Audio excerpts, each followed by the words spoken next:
네, 정의로운 부동산 생활 다시 시작하도록 하겠습니다. 속보가 들어왔습니다. 대장동 관련해서 정영학이가 진술을 했다고 합니다. 곽상도가 해준 거 맞다고. 그 관련된 내용 안진걸 기자를 통해서 한번 들어보도록 하겠습니다. 네. 예, 우리 송작가 TV 애청자 여러분 안녕하십니까? 송작가 TV. 야, 기자는 그냥 본문만 하는 거야. 어디서 이 자기 인사라고 기자 주위에. 파울 안진걸입니다. 네, 아닙니다. 우리 송작가 TV에서는 오로지 실용적으로, 실무적으로. 예, 굉장히 저희들이 그동안 주창했던 내용, 이 하천대유 게이트의 몸통은 첫 번째 윤석열이가 대장동에 1,800억의 부산저축은행 불법 부실 대출을 덮어버렸다. 거기서 엄청난 비리가 싹트기 시작했고, 두 번째 SK돈이 중간에 400억 정도가 들어와서 초기 사업비로 썼다. 세 번째 결정적으로 하나은행에서 1.5조나 되는 대출을 해준 것으로 저희가 금감원이라든지 여러 기관들의 자료를 통해서 확인을 했는데요. 바로 하나은행이 1.5조를 됐기 때문에 하천대유는 그걸로 엄청난 돈을 벌 수 있었고, 성남의뜰이라는 시행사에 하나은행 컨소시엄이 하천대유를 끌고 들어갔기 때문에 하천대유 세력들이 엄청난 돈을 벌 수 있었습니다. 타면 5,503억 나중에 8억까지 가져간, 그래서 5,511억을 가져간 성남시나 도계공에 따질 일이 아니라 어떻게 4,040억을 버는 동안 32억만 배당받고, 그러니까 4,040억에 비하면 1%도 안 되는 돈이잖아요. 지분은 43% 가지고 있었던 하나은행에게 물어봐라. 배임은 그것이 발생했다는 게 저희들의 요지였고 고발까지 했고, 그 즈음에 검찰에서 그럼 하천대유 게이트에서 하나은행하고 하천대유 세력을 붙여준 게 곽상도라는 이야기가 이제 흘러나왔는데, 오늘 좀 더 구체적으로 여러분, 이 대장동 게이트의 설계자, 가장 많은 걸 알고 있다는 정영학 회계사가 정식으로 아마 진술 혼 모양입니다. 하나은행하고 하천대유가 붙어가지고 성남시가 최선을 다해서 가져간 다음에 금액은 하천대유가 이제 싹 가져가야 되는 설계를 하고 있었는데, 하나은행 컨소시엄이 깨질 상황에서 곽상도가 그것을 붙여줬다는. 그러니까 그 전에 검찰에서는 그게 누구 발인지는 안 나오고 그냥 검찰이나 언론에서 그런 혐의가 있다라는 식으로만 나왔거든요. 근데 매우 중요한 게 오늘 보도에는 정영학이 그렇게 진술했다는 거예요. 근데 정영학은 지금 현재 키맨이잖아. 이 전반 제일 잘 알고 있는 사람이야. 그렇죠. 저희가 정리를 했을 때도 제가 그림으로 정리해봤잖아요. 그 1기, 2기, 3기 이 악당의 그렇죠. 시즌이 바뀌는데 거기에 번호는 계속 있잖아요. 그 번호가 정영학이죠. 1기, 2기, 3기 심지어는 지금 검찰이 수사하고 있는데 구속 기소가 안 된 유일한 4기까지 지금 이 사람 살아남아 있는 건데, 이자의 진술에서 하나는 컨소시엄 깨질 뻔했다. 하천대유 세력은 그럼 완전히 닥쳤던 개가 돼서 그동안 2005년도부터 호시탐탐 노렸던 그 사업이 깨져버리는 거잖아요. 십몇 년을 노력했는데. 근데 그걸 곽상도가 붙여줬다는 겁니다. 그럼 곽상도 그냥 붙여줬겠느냐? 자, 우리 하천대유 세력들 아주 좋은 분들이에요. 김만배 씨도 좋고, 거기에 고위법관도 그렇게 부드럽게 했을 리가 없지. 그렇지, 그렇죠. 김 회장, 내가 당신 비리 알고 있는데, 이거 빨리 처리해 주쇼. 라고 해서 그렇죠. 은행돈 1조를 그냥 갖다가 쳐받게끔 만들었다는 얘기죠. 1.5조 총. 네. 이게 이제 제가 문서로 다 확인했으니까 대출이 7천억으로 알려졌잖아요. 좀 더 우리가 이것도 구체적으로 해야 돼요. 그래야 하나은행의 혐의가 아주 확실해진데, 총 1.5조를 정말 대출을, 물론 이제 하나은행만 아니라 다른 은행들과 끌어들였는데, 어쨌든 하나은행이 책임지고 보증하고 1.5조를 땡겨놓고 그 중에 1%만 챙기고 하천대유를 몰아줬다는 거죠. 진짜 32억만 받았습니다. 배당은요. 하나은행이 받은 배당은 그 중에 11억밖에 안 됩니다. 컨소시엄이 30억을 받았고요. 하나은행은 그럼 0.23%만 받은 겁니다. 물론 수수료를 총 300억은 받았습니다. 근데 그 수수료가 원래 기본적으로 받는 거고요. 1.5조나 되는 엄청난 돈을 투입하고 컨소시엄까지 만들어주고, 심지어는 자, 업무사 비용도 안 돼요. 네, 그 부행장이 정도는. 검으로 갔죠. 사회이사로 2명이 갑니다. 한 명이 이병식, 한 명이 최종민인데, 물론 이제 임기 끝나서 2명이 어쨌든 2명이 갔는데, 그 사람들은 업무도 깊숙이 했다는 증언이 이어졌고요. 그 다음에 이건 다음 주에 저희가 하나 터뜨리려고 그러는데요. 이 하나은행에서 하천대유 뒤를 봐준 세력들한테 아파트 분양을 해줬다는 소문도 지금 들려 계십니다. 예, 요 철저하네. 예, 그렇지. 이거 추정하는 기자들이 지금 있습니다. 저희들이랑 이렇게 이제 큰 매체들에서 요것도 아마 다음 주 제가 자세히 말씀드릴 텐데, 그러면 이런 거잖아요. 곽상도가 붙여주기만 했겠습니까? 하천대에 좀 힘 좀 몰아줘. 거기에 지금 박영수, 당신 다 봐주기 위한 박영수도 들어있고 나도 있고, 고위법조인들 당신 뒷봐준 사람 다 들어있어. 그다음 50억 클럽들, 뭐 최재경이도 있고 김수남이도 있고 다 당신 뒷봐준 사람들이잖아. 당신 그냥 먹고 가만히 있을 거야? 막 이제 이런 식으로 아까 송 작가님 많이 했을 겁니다. 그러니까 김정태는 컨소시엄에 동의해주고 연결해주고, 그 다음에 그동안 자기를 비호해주고 불기소해준 박영수, 윤석열, 곽상도 플러스 50억 클럽에 대해 힘을 확 실어줘버린 제가 이제 이런 의혹이 설득력이 네. 가장 커지는 것 같아요. 자, 여기까지는 팩트고요. 네. 자, 늘 저희가 방송이나 다른 시사 방송에서 예측해 왔던 게, 자, 이 대장동 폭로 뒤에는 SS가 있는 것 같다. 그리고 이 SS가 대장동을 어디까지 끌고 가느냐에 따라서 윤석열을 밀 것인지 안 밀 것인지가 드러나고 있다. 그리고 공수처 역시도 SS가 뒤에서 영향을 미치고 있을 가능성이 크다. 그래서 윤석열이 완주를 할 수 있는지 없는지는 대장동과 공수처의 수사를 보면 알 수 있다라고 봐지는데, 어찌 됐거나 이 사람 외부에 있는 사람, 구속 안 당한 사람이고, 이 사람이 사실상 설계 및 진행자고요. 네. 사실 남욱 변호사는 돈 준 사람이에요. 나중에 돈 그렇죠. 나눠주는, 로비를 주로 하고. 만배하고 나무기는 시키는 대로 돈 나눠주는 역할만 한 거고, 돈을 버는 이 모든 거는 정영욱이 했는데, 지금 이 사람이 이렇게 나온다는 얘기는 죽겠다는 거거든. 국짐하고 윤석열 끌고 들어가서 죽겠다는 얘기거든. 네. 네. 앞으로 수사가 급진전될 것으로 그렇죠. 보여지고요. 자, 이와 관련해서 최신 제일 따뜻한 뉴스가 지금 새롭게 등장한 제2의 대장동. 근데 5조래요. 갖고 갈 민간 이익이. 자, 이태경 소장님이 이 관련된 거 좀 정리 좀 해주십시오. 도대체 얼마를 해먹으면 규모가 5조를 해먹을 수 있는 사업인 건지. 이것도 뉴스테이 살벌하죠. 말씀하시는 네. 그렇죠. 거죠? 뉴스테이. 근데 이거는 저희가 다음 주에 제가 발제를 제대로 해서 오면 안 될까요? 아. 네, 왜 그러냐면 제 묵혀졌다고? 전문입니다, 이거. 오. 뉴스테이가 그거 잠깐만 이제 예고를 말씀드리면 그렇죠. 예고를 하자고, 예고를. 네, 네. 뉴스테이가 뭐랑 같이 결합을 해서 설명을 해야지 이해가 되냐면은요. 이건 짧게 설명할 수 없고요. 우리가 문재인 정부에서 흔히 알고 있는, 그리고 문재인 정부가 뭐 실책했다 또는 뭐 똥 뻗쳤다라고 말하고 있는 그 민간임대주택 사업 있잖아요. 민간임대주택 등록 사업, 그 중에 하나예요, 이게. 그 중에 하나이기 때문에 그 전체적인 흐름을 표로 살피면서 같이 와야 되고요. 그러니까 내용은 간단합니다. 우리가 민간임대주택 사업에서 알고 있는 거는 이렇게만 알고 있잖아요. 민간 임대 사업자가, 등록을 한 사업자가 자기 그냥 아파트를 하나 사서 임대를 줄 때 지켜야 되는 게 최대 8년 동안 세입자 내도 줄 수 없고, 처음에. 그 다음에 연 5% 초과해가지고서 임대료를 올릴 수 없는 그 조건 하나로 뭐 여러 가지 종부세 합산 배제도 뭐 면제가 되고 등등등이 되는 거였거든요. 그게 이거는 임대가 아니고 건설 쪽으로 온 내용인 거거든요. 그러니까 쉽게 설명을 하자면요. 임대 인척하고 8년 후에 분양을 할 수 있는 권한을 주고, 임대 아파트가 아닌 분양 아파트를 임대인 것처럼 속인 거예요. 맞습니다. 네. 요건 제가 약간만 그래도 이제 이야기 나왔으니까 조금만 짚고 가면, 그렇게 해서 이게 이제 문재인 정부가 그 특혜를 폐지하지 못해서 비판을 받은 건데, 그럼 이 특혜의 설계자는 박근혜 정권 때 박근혜가 직접 나서서 온갖 특혜를 줄 테니 이 사업을 잘하자라고 이제 홍보를 했는데, 그래서 이 재벌 대기업들 예상이 이게 5조라는 겁니다. 여러분 5조인데, 성남시는 대장동에서 그래도 최소 5,511억을 가져갔고, 공산당소 들어가면서. 그다음 기부채 납된 금액, 이것도 널리 알라니까 안타까운데, 기부채 납은 따로, 여기 제가 금감원 보고서 보니까 4,700억 따로 기부채 납을 했어요. 그러니까 무려 1조를 회수한 겁니다. 성남시는요. 그에 반면 국민의힘당과 박근혜 정권이 주도한 뉴스테이는 무려 5조를, 진짜 공공은 거의 환수가 없고, 처음에 8년간 들어가서 쫓겨나지 않고 살았던 서민들이 이익은 있었던 건 사실이죠. 그거 외에는 그게 다 불화되니까 이제 분양을 하게 되니까 그 민간 그 임대주택 사업자들 특히 재벌 대기업 대부분 이건 불화를 받은 거거든요.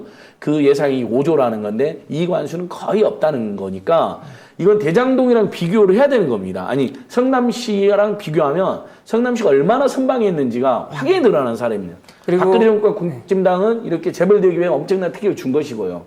그리고 제가 다음 주에 왜 설명을 드리겠다고 하냐면요. 이게 박근혜 정부, 문재인 정부를 거쳐서 이게 윤석열의 부동산 정책 공약까지 연결이 되는 이게 하나로 꿰 수 있는 내용이 있어요. 뉴스테이가. 그래서 그거를 정리를 좀 해드리려고 하는데 가장 문제는 뭐냐면 제가 다음 주에 말씀드리겠지만 뉴스테이는요. 왜 피를 뭘 갖고 왔냐면요. 세입자들의 주거권 향상을 기치로 내걸고 들어왔어요. 8년 동안 내쫓기지 않고 5% 초과되는 임대료를 요구할 수 없게 해놓고 나서 그게 끝내고 나면은 엄청난 차익을 좀 가져갈 수 있게 설계가 되어 있는 거니까요. 이건 제가 다음 주에 제대로 제가 준비해 오겠습니다. 그나저나 2만 가구가 넘는다고 들었는데 임대로 살다가 쫓겨나야 되는 이분들은 진짜 네. 어떻게 될지 모르겠네요. 다음 주 기대해 주시고요. 네. 자, 이번 주의 주제는 먼저 이번 국감이 있었어요, 여러분. 여러분 잘 있었는지 없는지 잘 모르실 거야. 이재명 지사 출소했던 그 국감이에요. 청문회가 아니고. 그렇죠. 예. 국감을 했어. 그 하는 과정 중에 부동산 관련된 정책 얘기나 뭐 여러 가지 질의들이 있었는데 그 중에 여러분들 꼭 아셔야 돼. 재밌는 코미디나 다름없는 국회의원들이 어떻게 지금 부동산 정책을 말 그대로 정체시키려고 퇴보시키려고 지랄을 했었는지 그 내용들을 단신으로 좀 전해드리도록 하겠습니다. 드디어 가져왔습니다. 뉴스테이가 왜 다음 주로 밀렸냐면요. 제가 이거를 발제를 준비했는데 뒤로 밀리고 있었어요. 이게 국감이 있는지도 모르시는 분도 진짜 대부분 계세요. 모르더라고. 네. 그게 대장동 사건으로 다 이게 외부에 소개가 돼서 그런데요. 사실 국감 하면은요. 저희 같은 활동가들이라든지 아니면 캠페이너 아니면 뭐 연구하시는 분들은 굉장히 기다리고 있어요. 재밌는 자료들이 이렇게 툭툭툭 던져 나오거든요. 그러면은 도대체 우리나라 부동산 시장 이 데이터 알고 싶었는데 했던 것들이 쏟아져 나오는 게 있는데 제가 재밌는 거 5개 뽑아왔습니다. 빨리빨리 하세요. 빨리 하겠습니다. 5위 국민의힘 김상훈 의원입니다. 네. 네. 꼭 기억하세요. 이런 잣 같은 법안을 어떤 놈이 내는지. 아닙니다. 법안이 아니고요. 데이터를 뽑아온 것 중에 의견을 어떤 걸 내는지. 데이터는 좋아요. 네. 이분을 뽑은 이유는 왠지 모르겠는데 이분은 갭투기에 집중하는 경향이 있어요. 예전부터. 그래서 그 문제에 대해서 좋은 자료를 많이 발표하는데 그 발표 자료에 의한 설명이 형편없어요. 이게 저한테 코미디인데 일단 제가 표를 하나 가져왔어요. 서울시 주택 거래 중 갭투자 현황이라고 해서 표를 하나 가져왔는데 한번 띄워놔 주시겠어요? 지금 이 의원이 뭘 갖고 온 거냐면요. 2017년 9월부터 그러니까 문재인 정부 들어서고 나서부터 2021년 7월까지 그러니까 4년 동안 그러니까 우리가 말하는 갭투기 보증금을 승계해서 집을 산 것. 쉽게 말해서 대출하고 전세 껴가지고 돈 안 들이고 집을 사는 기술인 거죠. 네, 맞습니다. 그게 과연 그러면은 갭투기를 잡겠다고 했는데 잡혔느냐를 논증하는 자료를 가져온 거예요. 오른쪽에 있는 표입니다. 2017년 9월 보면은 서울시에서 주택 거래 중에 보증금 승계한, 그러니까 갭투기한 비율이 14.3%예요. 그냥 밑으로 쭉 보시면 돼요. 비중이라는 것을 줄지 않았죠. 오히려 늘면 늘었죠. 되게 유의미한 지금 데이터를 가지고 나온 거예요. 2021년까지니까 이 박근혜 정부 때는 꾸준하게 갭투기를 용인했다. 맞습니다. 이루어졌다라고 볼 수 있는 자료인 거죠. 맞습니다. 근데 이렇게 좋은 자료를 보고 저 우와 진짜 좋은 자료다. 우리가 이제 저거를 막아야 되겠구나라고 생각을 하면 되는데. 근데 이게 갭투기로 부동산 거래 이뤄진 게 2021년도 1월 달은 40%나 돼요? 네. 그러니까 갭투기 그 자체를 막을 수 있는 장치가 설계가 안 돼 있었던 거예요. 지금 명징하게 지금 데이터가 보여주고 있는 거죠. 지금. 그러니까 주택 거래 중에 2건 중에 한 건은 40%는 사실상 실거주자가 아닌 갭 투자했던 사람들이 말하자면 대출 껴가지고 팔아먹은 아파트라는 거 아니야. 그렇죠. 보증금을 승계해서. 그렇지. 네, 맞습니다. 그리고 근데 문제는 이렇게 좋은 자료를 발표를 했는데 이거에 대한 해설이 솔직하게 말해서 엉뚱해요. 바보 같아요, 조금. 뭐 이런 식으로 말이에요. 실수요와 투기를 동일시하면서 현장을 외면하고 내 집 마련은 더욱 어렵게 만들었다. 어설픈 정책 실험에 국민의 고통만 배가 된 셈이다라고 하는데 그냥 의견이 없어요. 그냥 반대를 위한 반대만 내고 자료는 좋다. 그래서 5위로 가져왔습니다. 그러니까 늘 얘기하는 게 우리가 갭투기로 이명박근혜, 아니 특히 이명박근혜 때 쓸어 모았던 투자로 네. 쓸어 모았던 물건들을 비싸게 문재인 정부 때 언론하고 협잡지를 해가지고 처분하는 시간들이 있었다는 거잖아. 네네. 그래서 그걸 막기 위해서 정부가 대출 규제를 해갖고 저걸 더 이상 못하게 했기 때문에 저기에서부터 줄어들기 시작한 거예요. 아 그리고 재밌는 게 또 나옵니다. 이 의원이 그 조금 시간을 쓸게요. 죄송합니다.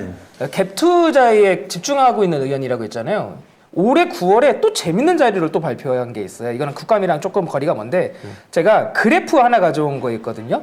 지금 뭐 그래프? 19세 이하, 20대, 뭐 30대, 40대 해가지고서 그래프 가져온 게 있는데 그게 시중 5대 은행의 전세자금 대출이 얼마나 느는지를 표현한 거예요. 근데 보면은 저희가 아까 송 작가님 말씀하실 때도 대출을 막았다라고 말씀을 하셨는데 그거는 주택담보대출을 건드렸었던 거고 전세자금 대출 부분은 건든 적이 한 번도 없기 때문에 전세자금 대출이 특히 30대에서 급격하게 늘어나고 있다. 이런 데이터도 있는데 지금 표가 준비되어 있지는 않습니다. 어쨌든 5위, 그래서 5위로 가져왔습니다. 결과적으로 갭투기로 인한 주택거래, 그러니까 저 보증금을 저렇게 승계하는 게 많았다는 거는 네. 이미 처음 샀던 애는 돈 안 들이고 산 거예요. 맞습니다. 맞습니다. 공짜로 산 거를 실소유주한테 떠넘긴 게 지금 40%에 오를 정도로 예. 늘어나 있을 정도로 이 주택시장이 왜곡됐다는 예. 거고요. 그 다음에 이러한 과정 중에서 30대들이 빌려가지고 저거를 이렇게 전세 대출을 내가지고 저거를 수용을 해줬다는 겁니다. 사실상으로.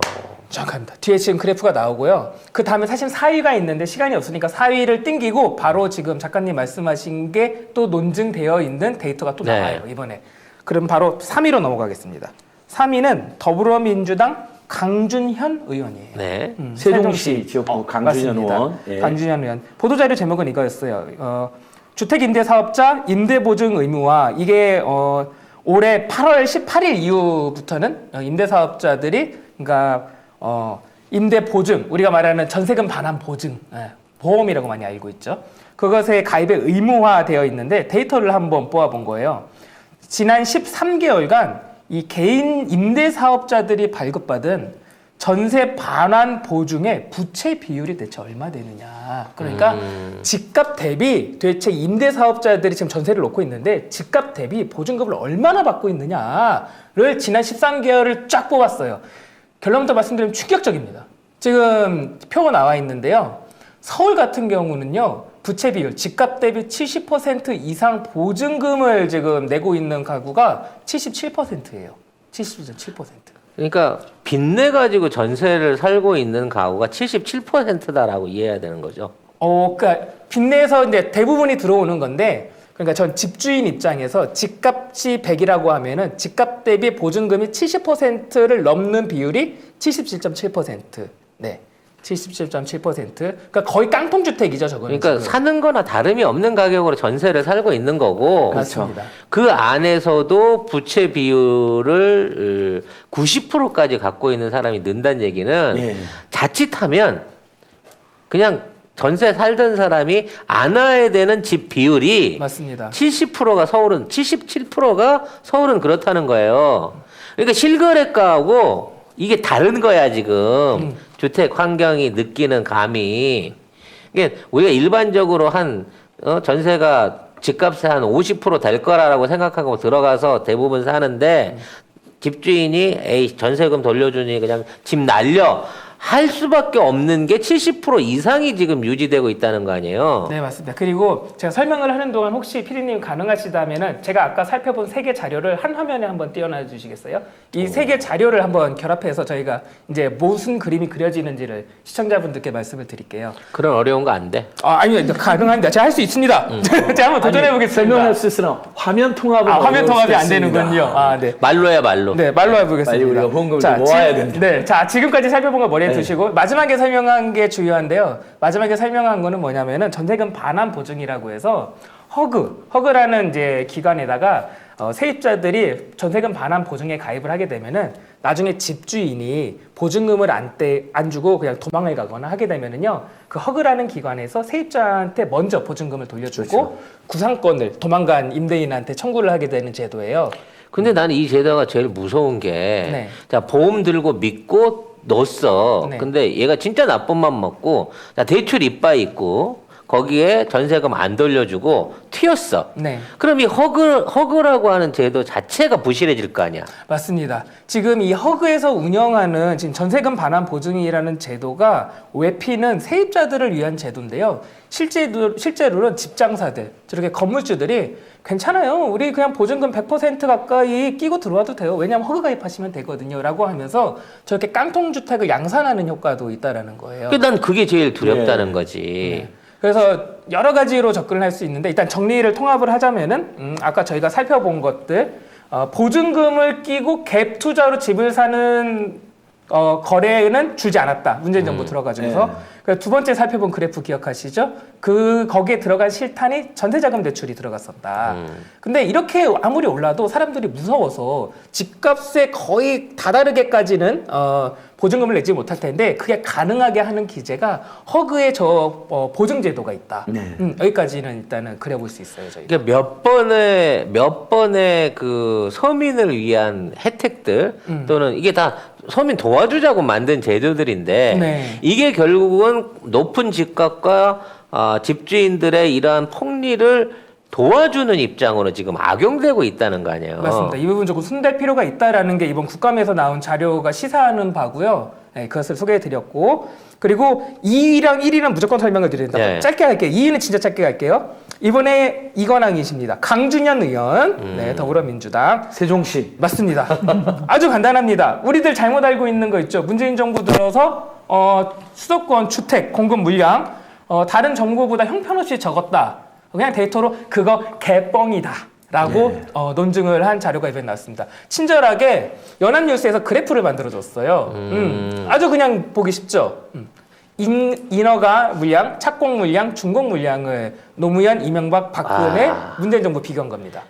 여러분 극단적으로 문재인 정부는 그렇죠. 허가 내고 착공과 준공을 완성시킨 비율이 0.3%밖에 차이가 안 납니다. 박근혜는 얼마 차이 납니까?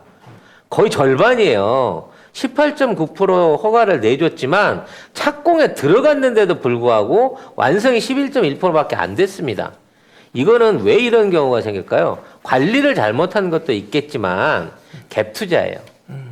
무슨 얘기냐면 들어갈 때 10%만 계약금을 내면 됩니다. 그러니까 그걸로 해놓고 나중에 이제 중도금이나 잔금 대출을 받을 때쯤 가서 이게 프리미엄은 안 붙어. 그럼 그 10% 계약금을 버려버리는 거예요. 갭 투자의 특징이 그거거든요. 맞아요. 그래서 나중에 결국 그게 무주택으로 이제 돌아 넘어와 가지고 깡통 주택이 되고 떴다방들이 그걸 갖고 또 장난을 칩니다. 그래서 처음에 분양할 때 이미 한번 이런 사고가 생기잖아요. 그러면 잘못된 분양주택도 생기지만 이게 나중에 염가에 갭 투자에 있는 애들 500채씩 1000채씩 넘어가 버려요. 그럼 이 갭 투자 애들이 조직을 동원해 가지고 한꺼번에 그걸 다 사들입니다. 자기 회원들한테. 네. 보통 회원이 10채, 150채까지 사 흔하거든요. 그걸 다 대출 안고 보증 껴가지고 그걸 사들여요. 그래서 지네들까지 매매를 돌립니다. 한두 채씩. 2억 5천짜리 3억 5천, 그 다음 달은 4억 5천 막 돌리면서 소문을 내죠. 야, 지금 저기 막 난리야. 지난달에 샀는데 벌써 1억 올랐대. 이런 소문 듣고 4억, 5억에 들어오는 후발 업체들한테 사기도 쉬워. 이거 대출도 있고, 대출도 잘 나오고, 전세도 껴있으니까 실자금 2, 3천만 내면 돼. 라고 떠넘기는 거예요. 결국은 그 사람이 낸 실자금 2, 3천만 원, 피로 내는 그 돈이 갭 투자하는 애들한테 고스란히 흘러가고, 이 사람은 미분양으로 빠져있던 것들을 속아가지고 사게 되는 결과를 양산해 왔다는 거죠. 뭐 저는 저 데이터를 보면서 일단 문재인 정부에서 무슨 공급을 안 해가지고 집값이 폭등했다는 말은 일단 가짜 뉴스라는 게 입증이 된 거죠. 최소 계획한 대로 예. 공급했어요. 공급도 그 심지어는 이명박이나 박근혜 정권에 비해서 훨씬 많이 공급한 그렇죠. 거잖아요. 총량에서도 더 많이 했습니다. 예. 게다가 이제 문재인 정부 이거 보시면 알겠지만 이게 지금 4년밖에 안 된 거거든요. 그렇죠. 예, 4년 동안 지금 저렇게 공급을 한 예, 거니까. 내년까지 다 통계되면 훨씬 공급량이 늘어날 거고. 25만까지 예. 가능하겠네요. 예. 그 다음에 저렇게 공급했는데도 이제 집값이 떨어지지 않았다면 그 부분은 우리 구봉기 소장님이나 송 작가님 계속 지적하는 것처럼 갭 투자를 악용해서 또는 투기 세력들이 네. 종부세가 강화되지 않는 걸 악용해가지고 투기 세력이 계속 집을 사는 거죠. 그렇죠. 갭투자가 실수요자들은 네. 쉽게 말해서 도매가로 살 수가 없어. 또는 시장 출현가로 살 수가 없어요. 물량을 이미 선점하거나 아까 말한 대로 대단위로 떠넘겨 버리는 방식으로 가기 때문에 항상 분양된 물건을 못 사고 한참 가격이 오른다더라 하는데 끼어들었다가 훨씬 비싼 가격으로 그 그렇죠. 집을 사게 되면서 거기에 이제 발목이 묶이게 되는 거죠. 그나마 이제 청약으로 이제 가점이 좋아가지고 청약으로 사신 분들은 어떻게 보면 운이 좋은 거예요. 그냥 무주택으로 오래 살았거나 가족 수가 많았거나 뭐 이런 거잖아요. 주택 청약 오랫동안 가입했거나. 이분들은 그나마 집을 구했을 텐데 나머지 분들은 투기 세력들이 계속 자기들이 갭 투자 끼고 여러 가지 대출 받아가지고 집값 띄워놓고 그 다음에 이제 살라 그러면 도저히 살 수 없는 이런 상황이 되니까 이중 삼중이 계속 고통을 받는. 맞습니다. 그리고 저 데이터가 말해주는 건 뭐냐면은요, 우리가 벗어나야 된다라는 거예요. 공급이 늘으면 가격이 잡힌다? 상관관계조차도 없다. 박근혜 정부보다 문재인 정부가 압도적으로 공급을 늘렸는데 가격은 올랐잖아요. 이게 지금 부동산 시장에는 서민들이 원가의 부동산을 구입할 수 있는 루트가 차단돼 있는 거예요. 예. 분양 제도부터 시작해가지고 여러모로 부동산 업자들에 의해 가지고 충분한 마진이 생기고 나야 실수요자한테 넘어올 수밖에 없는 이상한 이 판매 구조, 부동산 시장 구조가 왜곡돼 있는 부분이 있다는 거죠. 여기에 협조했던 갭투자 세력들과 뭐 일부 중개인들이나 언론들, 분양이나 이런 것들을 주도했던 사람들에 대한 원천적인 봉쇄가 필요하다라는 부분을 위해서는 이재명 후보가 얘기했던 공용개발 100% 아니면 민영개발에서 90% 완수. 빨리 이 법안이 완성이 돼야 될 것 같습니다. 네, 2위까지 했는데 1위 할까요, 말까요? 하세요. 해야죠. 한 김에 빨리 하고. 감사합니다. 네. 아, 이거 계속 끌으려고 못해가지고서요. 네. 1위는 민주당 의원이 아닙니다. 기본소득당 용해인 의원입니다. 오. 네. 저는 용해인 의원을 보면서요, 진보 정당이 이렇게 해야지라는 생각을 많이 해요. 가령 민주당 정부가 의제를 확장시키면은 거기서 끝이 아니야. 더 왼쪽으로 와라고 하면서 더 끌고 나가는 의제를 던지는 역할. 터보 엔진 같은 거지. 그렇죠, 그렇죠. 터보 엔진에 엔진. 가속을 붙여줄 수 있는. 맞습니다. 자, 오히려- 어떤 뉴스인지 들어봅시다. 네, 굉장히 간단합니다. 이것도 지금 나오네요. 저기서 지금 국감 중에 말을 한 건데요. 지금 대장동 사업 관련해 가지고서 100% 공공이 개발을 하면은 그러면은 그 개발 이익이 100% 공공이 환수하는 거 맞아? 라는 굉장히 원초적인 문제의식을 가지고 질문을 던져요. 보도자료에 있는 내용을 읽어드릴게요. 용 의원은 일각에서 주장하듯 민간 개발 대신 100% 공공 개발을 하면 개발 이익을 100% 공공이 환수하게 되는가? 라는 질의부터 시작했다. 원초적인 질문부터 던진 거예요. 지금 공공 100% 개발 사업하자고 거기에 초점 다 맞춰져 있고 다 얘기하는데 그래 100% 공공이 사업을 했다고 하자. 그렇게 되면 개발 이익이 100% 공공하게 들어가는 게 맞아? 라는 질문을 던졌는데 결론부터 말씀드리면은 맞지 않아요. 100% 공공이 개발을 한다고 해도 개발 이익이 100% 공공이 환수할 수 있지 않아요. 왜? 왜 그러냐면은 100% 공공이 개발을 했을 경우에 뭐 건설 원가 등등을 줄여가지고서 더 저렴하게 시장에 공급을 할 수는 있겠죠. 근데 문제는 뭐냐면은 그렇게 해서 분양을 민간에게 하게 돼버리면은 그렇게 저렴하게 민간이 아파트를 주택을 분양받으면은 시간이 지나면 그게 기존 주택 가격을 추정해서 오르게 된다는 거예요. 그러니까 민간에 넘어가는 순간 이미 거기에서 다시 블로우 소득이 발생을 한다. 그러니까 결과적으로 싸게 공급을 해도 네. 그걸 받아 먹는 사람들끼리 그 안에서 다시 자전거래나 예. 뭘 통해 갖고 올려버릴 수 있으니까 아예 임대를 주든가 맞습니다. 아니면 토지만이라도 장기적으로 임대로 그렇죠. 받아서 가격 상승 요인을 어떻게든 정부나 기관이 통제를 해줘야 된다는 얘기네. 맞습니다. 불로소득 자체가 민간에게 토지를 넘기면 발생을 하기 때문에 그러니까 원래 구조는 개발 이익이 발생을 하면은 그거를 민간 사업자가 가져갈 것이냐 아니면 최초 분양받는 수 분양자가 더 많이 가져갈 것이냐의 싸움이었다면은 여기서 민간 사업자를 빼버리고 공공이 들어와 버리면은 최초 수 분양자가 가져가는 몫이 늘어난다는 거예요. 그러니까 지금 용해인 의원이 대안으로 말하는 거는 이재명 후보의 공약이랑 정확히 일치해요. 더 나아가자. 이거를 그러면은 토지는 갖고 있고 토지 임대부로 공급을 하자. 예. 그리고 이게 정의론적으로도 맞아요. 제가 누누이 말씀드리는 것처럼 정부생에서 민간의 그 토지를 강제 수용을 해서 택지를 조성해서 아파트를 올렸으면은 그 토지는 가만히 갖고 있어야죠. 그걸 왜 다른 사람한테 넘겨요? 다른 민간한테. 근데 더 재밌는 게 용해인 의원은 우리가 이렇게 주장을 하면은 외부에서 꼭 반격이 들어온다. 근데 그 반격은 돈 문제다라고 하면서 솔루션까지 제시를 합니다.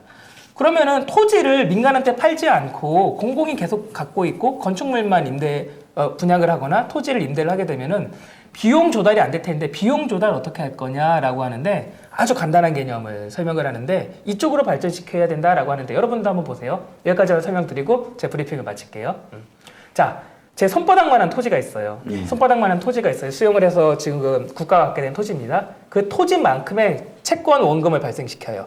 그럼 수리적으로는 플러스 마이너스 제로예요. 그죠? 수리적으로 플러스 마이너스 제로예요. 그렇죠. 그러면- 채권을 발행해서 정부도 정부 돈을 들인 게 아니라 외부 돈을 빌려다 그 땅을 산 거야. 맞습니다. 플러스 마이너스 제로 그루를 수렴하는데 여기서 그러면 다시 반론이 나오는데 그럼 이자 어떻게 할 거냐라고 하는데 이자는 어떻게 하면 된다? 토지 임대부 방식이잖아요.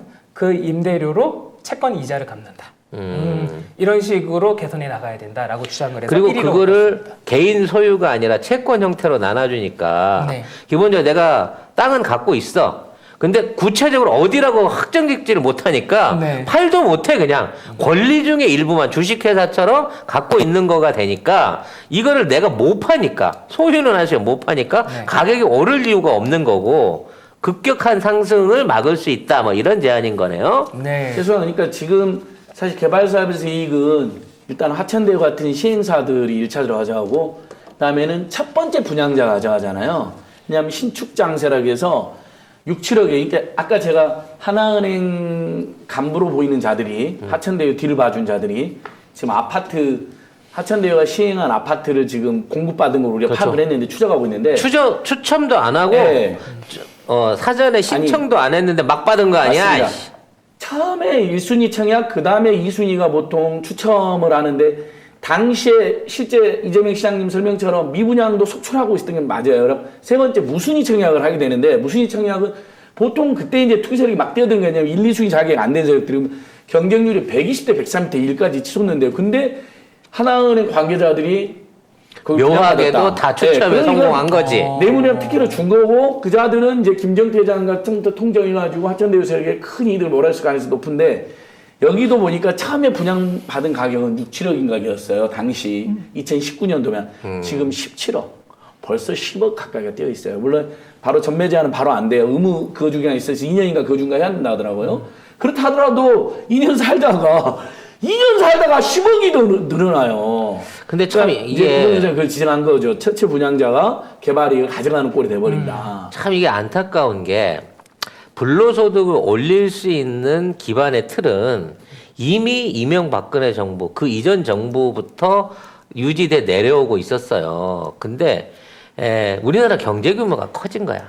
예. 그래갖고 국민소득이 올라가고 시장에 흐르는 돈이 많아지다 보니까 이 쉽게 말해서 토지에서 얻어낸 부동산 차익을 통해서 얻어내는 수익의 규모가 사실은 이명박근혜 정부를 다 합친 것보다 문재인 정부 안에서 만들어진 이런 불법 금액이 훨씬 더 많았다는 네. 거지.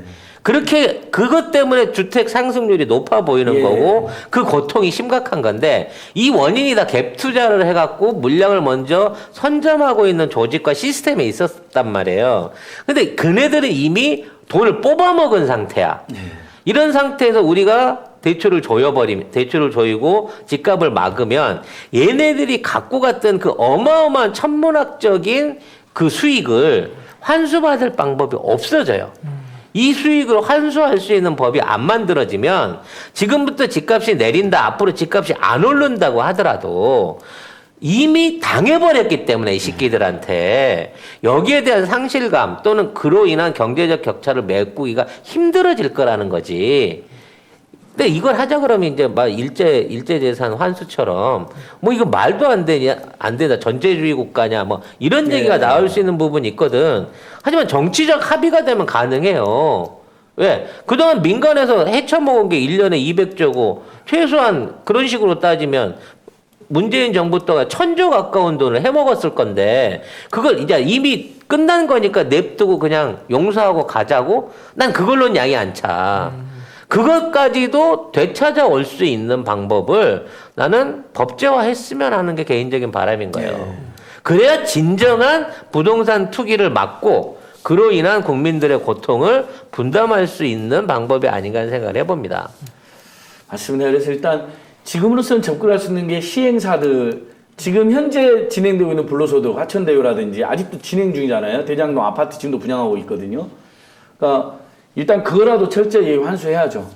그거라도 하고 개개인 이미 분양받아갖고 시세가 뛴 거에 대해서는 저는 그건 종부세나 재산세로밖에 환수할 수밖에 없는 그렇죠. 안타까움이 네. 있지만 대신 어쨌든, 그것도 예. 큰 이익이 아니라고 치면 국민들한테 다시 나눠주는 형태의 국민들 기본소득으로 해서 예. 내가 낸 세금은 내가 돌려받을 수 있게 되는 그런 세상이 만들어졌으면 그러니까. 합니다. 그래서 종부세를 강화하거나 아니면 이름을 국토보유세로 통합하거나 아무튼 세율이 5%, 6%, 7%이 투기 세력들이나 시세가 급등한 이들에게 그걸 환수를 받으면 그 돈을 기본소득으로 주거나 그렇죠. 재난지원금으로 주거나 저는 이렇게라도 해야 된다고 봅니다. 자, 일단 여기까지 이제 국정조사에서 나왔던 중요한 자료들 저희들 나름대로 분석을 해드렸고요. 자, 지금부터는 이태규 소장님의 발제로 자, 서울시를 비롯한 수도권 집값이 잡혀가고 있는 조짐에 대한 증거와 예. 그리고 앞으로의 동향에 대한 것들을 얘기해 보겠습니다. 여러분들이 관심이 많으실 것 그렇죠. 같은데 이게 제일 관심사죠. 자, 집값이 정말 잡혔습니까? 조짐은 보이고요. 네. 그다음에 일단 그래프를 한번 볼까요? 그 통계 거래량 통계가 있죠. 한번 보여주시면 좋을 것 같습니다. 자, 오늘은 코골이 재료라고 하는 구강 확장 의료기를 여러분한테 소개해 드리려고 합니다. 이 제품은 잠잘 때 코골이를 방지하는 제품인데요. 언뜻 보시게 되면 이게 약간 마우스피스처럼 생겼습니다. 자, 이 제품은 제가 직접 성형해서 제 입에 맞도록 맞춰진 구강 확장 의료기입니다. 일상적으로 병원에서 쓰는 양압기와 같은 원리로 되어 있는데요. 우리가 잠을 잘 때 코를 골게 되면요, 정상적인 호흡이 불가능하게 되면서 뇌의 산소가 부족해지고요. 그로 인해서 숙면을 취할 수가 없게 되기 때문이죠. 본인의 입 모양에 맞게끔 이걸 성형을 해서 이걸 끼우시게 되면 자연스럽게 입 안에 숨 쉴 수 있는 공간 여유가 생기면서 편하게 호흡하실 수 있는 그런 형태의 의력입니다. 그래서 이 제품을 착용하고 잠자는 것만으로도 수면의 질을 개선할 수 있고요. 아까 말씀드린 코골이와 이가는 습관을 방지하고 치아를 보호할 수 있는 것이죠. 개별적 상담을 통해서 구매하시는 게 좋은데요. 지난 1, 2, 3월 동안 약 1,500개 이상이 실질적으로 판매가 됐던 제품이고, 병원에서 사용하는 200만 원대 양압기는 강제로 공기 주입을 하기 때문에 들숨 때는 코골이 소리가 없어지지만 날숨 때, 숨을 내쉴 때는 무호흡 증상이 생기기 때문에 오히려 부작용을 일으킬 수 있는 데 반해서 이 제품은 이빨과 이빨 사이에 간격을 벌려주고 자연스러운 자가 호흡을 통해서 코골이를 방지해주는 혁신적인 발명품입니다. 담당자의 설명을 들으신 다음에 구입해서 착용을 하시면 실제 200만 원 이상 되는 병원에서 판매하고 있는 양압기나 치료기들보다 훨씬 더 좋은 효능을 보실 수 있다는 것을 제가 한 달 동안 체험을 해보고 여러분들한테 소개를 드립니다.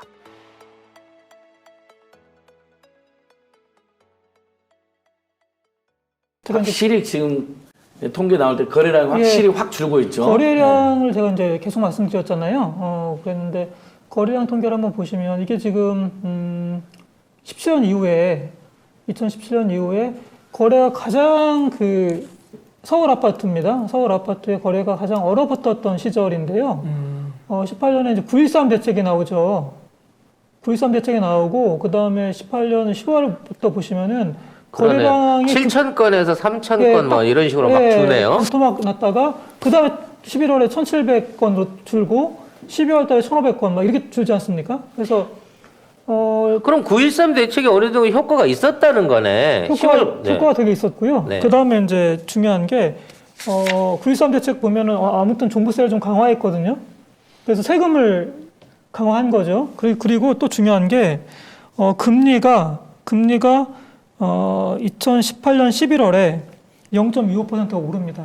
그러니까 이게 우리가 항상 기억해야 될 것은 시장 가격에 굉장히 큰 영향을 미치는 것은 저기 나오네요. 2018년 11월에 금리. 예, 금리가 이제 1.5%에서 1.75%로 오르고 그 다음에 약간 고개를 드는 분위기였어요.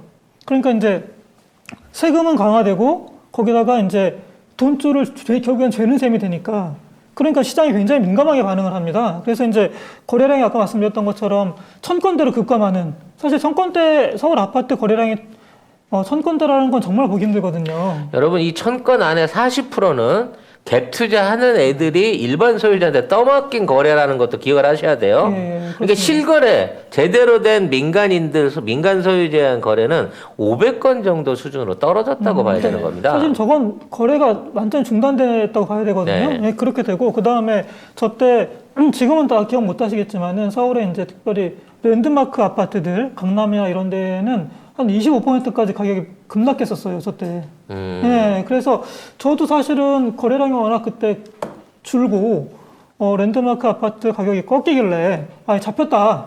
쉽게 싶었어요. 말해서 타워 팰리스가 10억 떨어졌네 뭐 이런 얘기 예, 나올 맞습니다. 때죠. 예. 네. 그랬는데. 그때 제가 살려고 그랬는데 돈이 없었어요.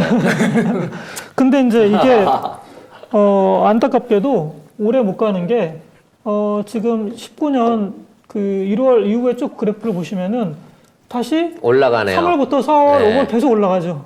조금씩 그러네요. 늘어납니다, 거래가. 늘어나고, 그 다음에 2019년 7월에 금리가 다시 꺾여요. 1.75에서 1.5로 꺾이거든요. 자, 이렇게 되면서 거래가 다시 붑니다. 즉 금리 인하가 시작되는 시점부터 거래량은 다시 늘어나기 시작했다. 그 전부터 스물스물 늘어나긴 했는데, 저다음부터 많이 늘어나고, 그 다음에 한번 보십시오. 그 다음부터는 그 금리가 거의 수직으로 꽂히죠. 네. 예, 다시 금리 한번 거의 제로 금리에 금리가 가까웠었죠. 한번 보시면은 금리가 이제 굉장히 꺾이고 그 다음에 특별히 2020년에 이제 코로나 팬데믹 터지면서 그 얼마만 떠나 이제 바닥으로 0.5%라고 하는 이제 이게 대한민국 건국 이래 처음 보는 금리. 그러니까 한번 보십시오. 이게 지금 2008년 8월에 5.25%였거든요, 기준금리가. 근데 그게 0.5%가 된 거예요. 아니 이게 사채 이자가 월 5분인데 네. 1년 이자가 연 5분 셈인 거니까. 이게 0.5%입니다. 0.5%. 예, 1년에 0.5%입니다, 여러분 금리가. 네, 그러니까 이게 지금 만 13년 만에 금리가 쉽게 말하면 10분의 1토막이 난 거거든요. 그러니까 사실 이렇게 되면은 자산 가격은 폭등할 수밖에 없죠.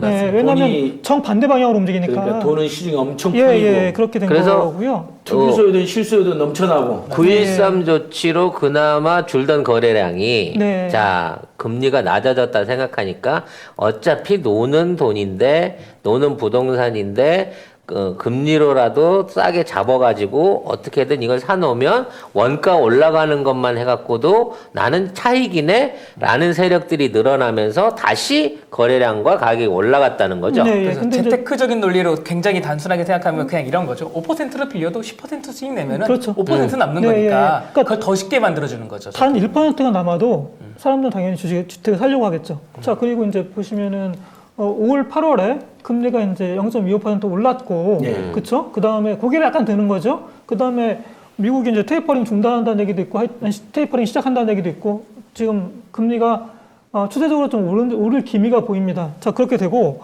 그 다음에 이제 올해 한번 서울 아파트 거래량 그 그래프를 한번 보여주시겠어요? 네, 예.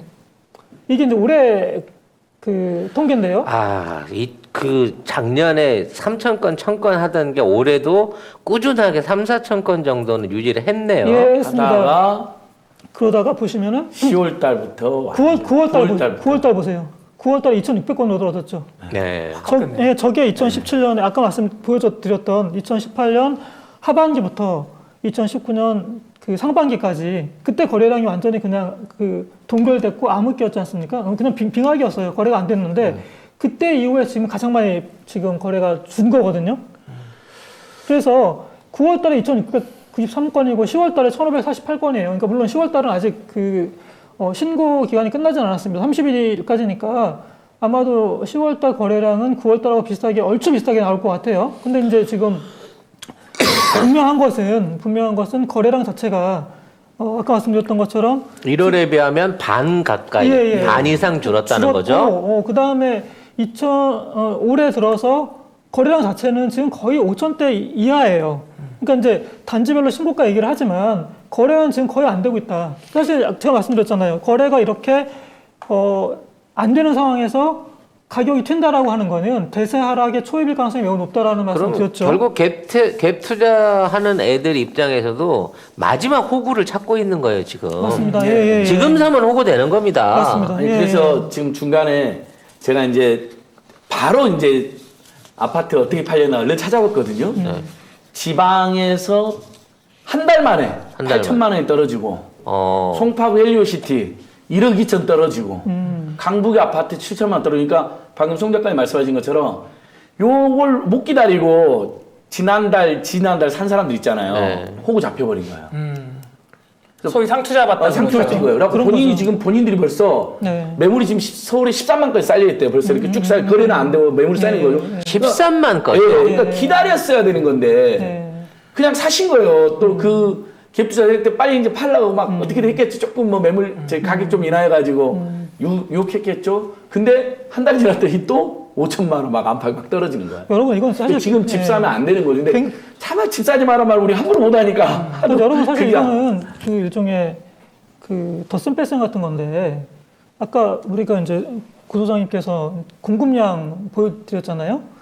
문정부 들어서 공급이 굉장히 많았어요. 그렇죠. 네, 그러니까 사실은 이거는 공급량 때문에 문제가 되는 게 아니에요. 가격이 튀는 건. 이건 거의 순전히 투기 때문에 그런 건데 갭 투기를 유시한. 근데 결국은 말씀대로 아무리 공급을 많이 해줘봐야 소용없습니다. 시스템이 이런 방식으로 유통업자들이 다 채가는 방식이면 아무리 밭에서 배추 비싸게 싸게 해봐야 식탁에 오르는 가격 똑같은 것처럼 맞습니다. 이 주택구도도 지금 그런 잘못된 유통구조 때문에 중간 소비자들만 중간 도매상들만 다 돈을 먹고 있다고 봐야 되는 거 아니에요? 맞습니다. 게다가 지금 보시면 알겠지만 250만 호까지 공급을 하겠다는 굉장히 이제 야심찬 계획을 세웠죠, 이 정부가. 그리고 아마 뭐 250만은 안 되더라도 굉장히 많이 공급이 될 겁니다. 근데 이제 그게 공급은 앞으로 폭발적으로 늘어날 것인데 거기서 지금 금리는 오르죠.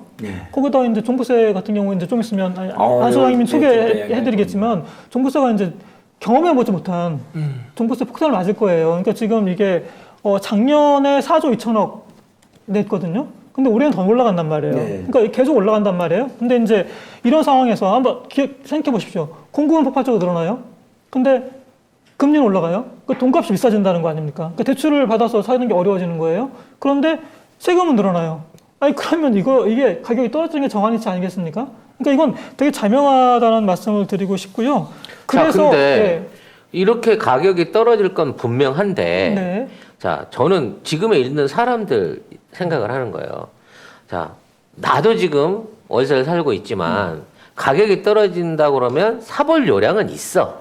하지만 내 형편으로는 5억 넘는 건 언감생식 꿈도 못 꿔.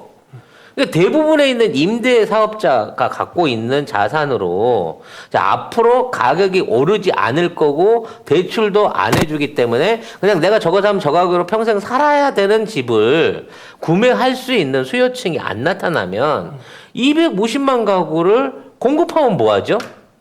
결국 그것도 안 팔린 상태에서 미분양 주택으로 갈 수 있는 거잖아. 그러면 기존에 있는 집값이 잡히는 것뿐만이 아니라 또는 공급량을 통해 가지고 살 수 있는 물량을 대는 게 아니라 이미 돈 있어서 살 수 있는 사람 난 다 샀다고 봐. 못 사는 사람은 어차피 돈이 없어서 못 사요. 그러면 그 물량을 살 수 없다 그러면 안정적으로 임대로라도 길게 살 수 있을 만큼 어떠한 대안이라든지 전환책을 지금 미리 준비해야 되는 거 아니에요? 이거 송 작가님 너무 중요한 말씀 하셨는데 사실은 지금 이제 주택을 살 만한 사람들은 심지어 이제 30대까지 주택 시장에 대거 들어왔지 않습니까? 사실 이거는 건국 이래 처음 있는 일이에요. 30대는 주택을 살 수가 절대 없는 계층이잖아요. 40대, 50대 예, 때 원감 생신이죠. 10년, 20년 돈 벌어서 근데 40대, 이제 50대 때. 오죽하면 지금 이제 빚을 이빠이 내서 시장에 들어온 거 아니겠습니까? 그래서 이제 더 이상 사실은 시장에서 구매할 수 있는 이제 그 사람들은 거의 없다고 보고, 자 그러면 뭐 아무튼 지금 엄청나게 공급하겠다고 얘기를 했고, 그리고 여전히 시장에서 굉장히 그 안정적인 주거가 필요한 사람들, 구매는 할 수 없지만 엄청나게 많지 않습니까? 근데 이런 사람들을 그럼 어떻게 우리가 흡수할 거냐? 이게 이제 이재명이 말하고 있는 기본주택이죠. 기본주택이 이제 굉장히 그 위치가 좋은 곳에, 로케이션이 좋은 곳에 그냥 임대료 적정해 내고 그냥 40년 동안 최장 그냥 안정적으로 살 수 있는 임대 아파트인 거예요. 근데 이제 그게 우리가 보통 공공임대 이렇게 얘기를 하면 굉장히 이게 좀 슬럼 느낌을 생각을 그렇지. 하잖아요. 예. 그다음에 주거 극빈층 생각을 하는데 그리고 이런 게 거기 아니란 살면 말이에요. 왠지 모르게 우리 애가 학교 가고 차별받을 것 네. 같은. 그렇죠. 근데 이제 그게 아니고 정말 좋은 입지에 누가 봐도 이제 그냥 뭐 좋은 아파트인 거예요. 그런 걸 이제 굉장히 많이 공급을 하겠다라고 하는 거죠. 그러니까 중산층도 그냥 들어가서 살 수 있게. 자, 그러면 사실은 그건 문제가 안 될 거라고 봐요. 그러니까 우리가 이제 미분양을 만약에 기존처럼 분양 방식으로 250만 원을 밀어내겠다라고 하면 당연히 그럼 어마어마한 미분양이 발생할 거고 보통 일이 아닐 겁니다. 네. 근데 그렇지 않고 그중에 그것도 이제 시장 상황에 따라서 공급량은 조절할 수 있어요. 근데 이제 그중에서 100만 원 정도는 기본주택으로 버퍼를 하겠다라고 하니까 그건 걱정을 안 하셔도 될 것 같아요. 그래서 저는 이게 이번 대선이 정말 중요한 것이 지금 윤석열은 어떻게 말합니까? 다 풀겠다는 거잖아요. 예. 다 풀어서 뭐 집 사게 주게 하겠다는 거잖아요. 그럼 뭐 대출도 다 풀겠다는 얘기예요. 가격 그럼 더 올리겠다는 건데 그럼 한번 보십시오. 여기서 더 올라가면 한 번 더 오른 다음에 그 다음에 정말 아마 제가 보기에는 어마어마한 붕괴가 올 것 같아요. 그렇죠. 그럼 정한 이치예요. 근데 이제 그런 선택을 할 거냐, 여러분들이 굉장히 중요하다고 생각해요. 그 이제 무서운 거는 공포는요 전염성이 정말 강해가지고서요 다들 아시다시피 지금 거래량을 지금 이태경 부소장님이 가져 나오는 건 시장 심리가 가장 드러난 거거든요. 이게 주택 시장은 일반 재화 시장이랑 달라서 수요 공급의 원칙을 따르지가 않아요. 이게 반대로 움직이는 경우가 오히려 더 많아서 가령 주택 가격이 저렴해진다고 하면은 원래 수요 공급 원칙에 따르면 원래 저렴해진다. 내려가? 그럼 막 들어가서 사야 돼요. 근데 그 반대로 움직이죠. 무서워서 안 사고 오르면은 오히려 사람들이 안 몰려들어야 되는데 올라? 이거 안 되겠다. 더 오르기 전에 사자면서 빚내서 들어오고 그래서 그 에너지가 집약적으로 나온 게 거래량이거든요. 근데 지금 사람들이 공포감을 느끼고 있다는 거예요. 거래량이 얼어붙었다는 거는 지금 사면은 상투 잡는 거도 안 되겠다라는 생각들이 지금 사람들이 하고 있다는 거고 우리가 많이 경험한 것처럼 공포는 전염성이 강해서 이게 이태경 부소장님이 지금 걱정하시는 게 저는 적확하다고 봐요, 지금. 자, 저 얘기를 좀 정리를 하겠습니다. 네. 오늘은 충분한 시간에 했으니까. 일단 기본적으로 부동산에 가지고 있는 우리 국민들의 박탈감, 상대적 박탈감. 나는 집이 없는데 쟤는 집이 있어. 그리고 심지어 쟤는 집을 사갖고 아무것도 안 하고 10억을 벌었대. 자, 요런 상대적 박탈감. 그 다음에 이제 내가 무리해서 집을 샀는데 저 새끼는 1년 전에 사서 10억을 벌었는데 나는 지금 사는데 안 올라. 왜 나만 안 올라야 돼? 라고 하는 이런 이게 매우 이기적이긴 하지만 충분히 이해가 가는 이 부분을 네. 어떻게 해소할 수 있을까가 문제인 거고요. 맞습니다. 자, 두 번째는 정책에 대한 신뢰예요. 걱정 마세요. 40년 동안 사실 거고요. 임대료 안 올릴 거고, 여기 사신다 그래서 뭐 주거의 어떤 그 수준이라든지 인프라라든지 교육이라 이런 차별받지 않습니다. 여기에 사세요. 아니야. 그래도 임대주택보다는 사는 게 낫지 또는 아니면 공공보다는 민간 쪽이 뭐 조금 더 고급지다든지 뭐 가격 상승이나 이런 게 좋겠지 이런 식으로 의심해보는 정책에 대한 신뢰가 부족한 부분이 또한 문제일 거고요. 마지막으로는 부동산에 대한 가격 안정이 미래에 대한 투자라는 생각을 해야 돼요. 어차피 내가 갖고 있는 집 있잖아요. 물려주려면 세금 까고 떨어지거든요. 집값 안 해도 손해야. 굳이 집을 사갖고 있는 집을 물려줘도 안 오를 집이면 왜 그걸 세금 내게끔 무리해갖고 반드시 그걸 소유해야 된다는 개념으로 갖고 가냐는 거죠. 대한민국에 있는 땅은 대한민국 국민의 땅이고 주거의 권리는 누구나 똑같이 들인 비용에서 평행하게 쓰자는 겁니다. 네. 100억 들여서 고대 광실에 사는 거 질투하지 않아요. 하지만 같은 10억을 냈으면 대한민국 어디서든 비슷한 수준에서 살 수 있는 만큼의 복지 또한 주택 복지 또한 평등이고 복지라는 거거든. 이거는 우리가 같이 협조해서 만들어 가야 되는 부분이라는 생각이 들어요. 결과적으로 오늘 얘기의 결론은 이미 우리는 많이 당했습니다. 이 개발업자들을 비롯해서 부동산 토건 세력들한테 엄청 많이 당했어요. 최근에 우리 경제가 벌어들인 2010년 후반대 2020년대 벌어들인 수없이 많은 돈들이 부동산 안에 묻혀버렸습니다. 우리의 노력이. 그리고 그게 일부 세력한테 다 들어갔어요. 그 들어간 돈을 끝난 거니까 성공한 고대타니까 처벌 못하지. 끝난 거래인데 지금 와서 왜 지금 와서 돈을 물어내라 그래? 라는 차원으로 간다 그러면 나는 이 상처를 봉합받지 못할 것 같아요, 국민들이. 그런 세력들을 발본색원해서 그러한 불로소득을 되찾아서 국민들한테 돌려줄 수 있는 제도가 필요하지 않을까. 그러려면 우리가 이 정책을 실행할 수 있는 사람한테 힘을 모아줘야 된다는 그런 결론을 생각하게 됩니다. 이게 우리 처음에 부동산 반영 시작했을 때는 생각지도 못할 파격적인 발언을 우리가 기대하고 하고 있는 거예요. 그때 되겠어 했던 것들이 이 방송을 시작한 지 한 3개월이 넘어가면서 이제는 될 수 있겠다는 희망으로 바뀌어가고 있거든요. 이런 것들이 좀 널리 전염됐으면 좋겠습니다. 저도 이제 마지막으로 이제 11월 말에 드디어 종부세 고지서가 이제 발송이 됩니다. 네. 드디어. 예. 근데 지금 이미 언론들이 막 겁을 엄청 주고 있잖아요. 뭐 1억이 나온다는 거예요. 종부세가. 집이 한 이제 100억 되나? 세 채, 네 채인데 서울 시내 고가 아파트 가지고 있는 사람들. 뭐 몇백만 원 갖고 내던 사람들이 몇천만 원, 몇천만 원 내는 사람 1억도 나온다는데 실제로 그 사람들이 투기 세력들이거든요. 투기 지역에 세 주택 정도 갖고 있으면 그런 게 나온대요. 근데 이건 너무 잘된 조치인 거예요. 드디어 처음으로 민주당이 180석이 돼서 작년까지 손대 못 대다가 올해 드디어 몇 가지 조치가 동시에 있었던 거예요. 일단 종부세율을 올렸죠. 그 다음에 공시지가를 올렸어요. 작년에 비해서 올해 19%. 그 다음에 세금의 그 마지막에 물릴 때 공정 가격 비율로 해서 그것도 예전에 80%까지 세금 그냥 물려가 되는데 20% 깎아줬는데 그것도 올해 90%까지 95%까지 올라왔을 거예요. 그러니까 이 세 가지가 이제 조치가 되면서 진짜 투기 세력들이 드디어 정말 도저히 세금 때문에 힘들어서 집을 내놔야 했다는 시점이 된 겁니다. 이거 너무 잘한 겁니다. 저는 이 12월 달에 이제 종부세 고지서가 버티고 있던 사람들이 종부세 고지서 실제 수천만 원, 수억이 나온다. 그럼 매물이 더 늘어날 거라고 봅니다. 그러면 이제 집값이 대세 하락기를 넘어서 훨씬 더 광범위에 떨어질 거다. 그럼 이게 민심, 그다음 부동산 민심 때문에 이제 집을 살려고 했다가 너무 미쳤다 집값이 하면서 분노했던 분들의 마음이 상당히 그래도 풀어질 것이다. 문재인 정부나 이재명. 그다음에 이재명이 당선 가능성이 높아지면 높아질수록 종부세는 이제 손대지 않는다는 거기 때문에 오히려 강화한다는 거기 때문에 국토보유세라든지 종부세든 그러면 투기 세력들은 더 집을 내놓게 되는 거죠. 그러니까 이재명 당선이 매우 중요합니다. 맞습니다. 지금 이번 한번 수천만 원 내고 수억 내고 윤석열 되니까 버티지 집도 안 내놓고 이런 투기 세력들도 있어요 지금요. 윤석열 되면 거의 무력화 시킬 거니까 이 자들이 공약이 그거잖아요. 종부세를 폐지하겠다는 거예요 사실상. 그런 면에서 지금 시점에 있어도 지지율도 굉장히 중요하다고 생각을 하는 게요.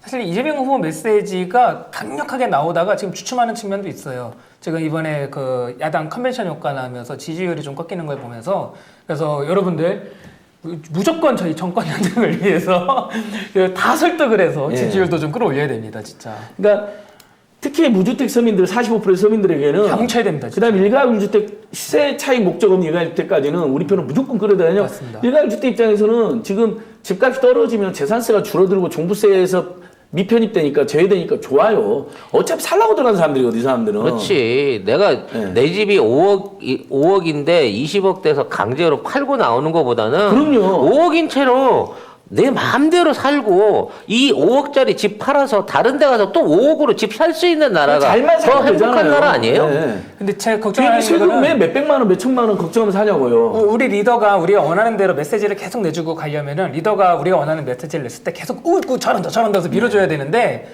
저번에 그 연설문을 발표하면서 주택시장 집값을 하락 안정화시키겠습니다라고 해놓고 나서 그 뒤에 나온 여론조사 결과가 좀 좋지가 않아가지고서요. 좀 꼭 여러분들 그것뿐이기는 하겠습니까만 네. 어찌 됐거나 이재명 시대가 아니면 이러한 개혁을 이렇게 빨리 단기간에 이뤄낼 가능성은 없습니다. 없습니다. 네. 이 정부 지나서 다음 맞습니다. 정부가 들어오게 되면 우리가 보수예요. 민주당이 보수가 되면서 더더욱 이러한 정책들을 펴내기 어려울 수 있습니다. 여기가 위기이자 기회인 만큼 예. 여러분들이 이러한 정책들 그리고 앞으로의 변화에 대한 꾸준한 토론과 전파를 부탁드리도록 하겠습니다.